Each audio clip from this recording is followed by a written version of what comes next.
It was supposed to be a light-hearted evening with friends. We were sitting around the living room, laughing over silly questions and hypothetical games. Someone asked, "If you knew you'd never get caught, what's one thing you'd do?" I smirked and, without thinking, said, "I'd cheat." Everyone laughed, assuming it was just another joke tossed into the night's chaos.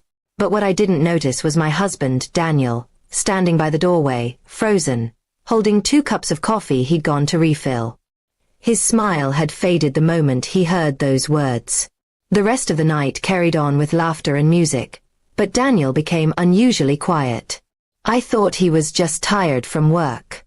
When everyone left, he didn't say much. He just said, "Good night," and turned off the lights before I could even explain it was just a joke. I brushed it off, thinking it wasn't that serious. After all, he knew me better than anyone, didn't he? The next morning, Daniel wasn't at the breakfast table.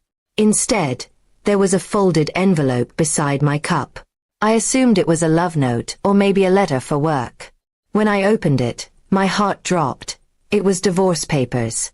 My hands trembled as I read his short note attached to it. "If cheating is something you could joke about, it's something you've thought about. I deserve honesty, not mockery."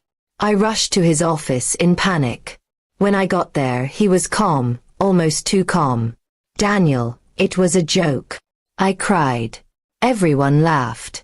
"You know me better than that." He looked at me with sad eyes. "A joke reveals a thought, Emily. Maybe you didn't mean it, but it's what you chose to say when you could have said anything else." His tone wasn't angry. It was broken. For the next few days, I tried calling, texting, and even visiting his parents to talk to him, but he had already moved out of our home. He didn't block me, but his silence was louder than any fight we'd ever had. Friends told me to give him time, that maybe he'd calm down. But time only made the distance between us heavier. I replayed that night over and over in my head. I hadn't meant it. I had never even thought of cheating. But Daniel was always serious about loyalty. His father had been cheated on, and I'd seen how much it shaped his views. Maybe my joke had touched an old wound I didn't realize still bled. Weeks passed, and our shared home became emptier. His clothes, his books, his coffee mug, all gone. The silence in the house was suffocating. One afternoon, I found an old letter he'd written to me before our wedding. In it, he'd promised to never make me doubt his love, and all he asked in return was respect and honesty. I realized my careless words had betrayed both. I decided to write him a long letter, not begging for forgiveness, but explaining everything. I told him how much I admired his integrity, how I never intended to hurt him, and how that joke was the worst mistake of my life. I left it with his sister, hoping he'd read it someday. A few weeks later, I got a message from Daniel. It was short. "I read your letter. I believe you didn't mean it. But I can't unhear what I heard. I need to protect my peace." It was his way of saying goodbye. I cried for hours, realizing that sometimes love doesn't end with betrayal. It ends with misunderstanding. Months went by, and I tried moving on. I joined a support group, started therapy, and began to rebuild myself. I learned how fragile trust could be, and how even a single careless word can shake something built over years. Daniel's absence taught me more about love than his presence ever could. One evening, while walking home from work, I saw him across the street.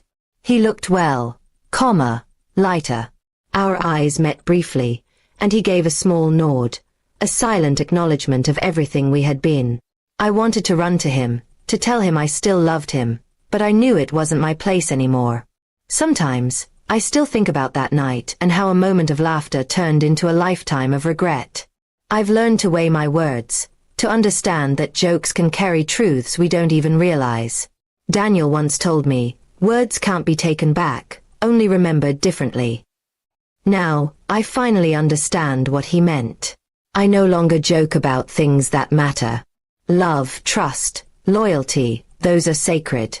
Maybe one day Daniel will forgive me completely. Maybe he won't. But I've made peace with it.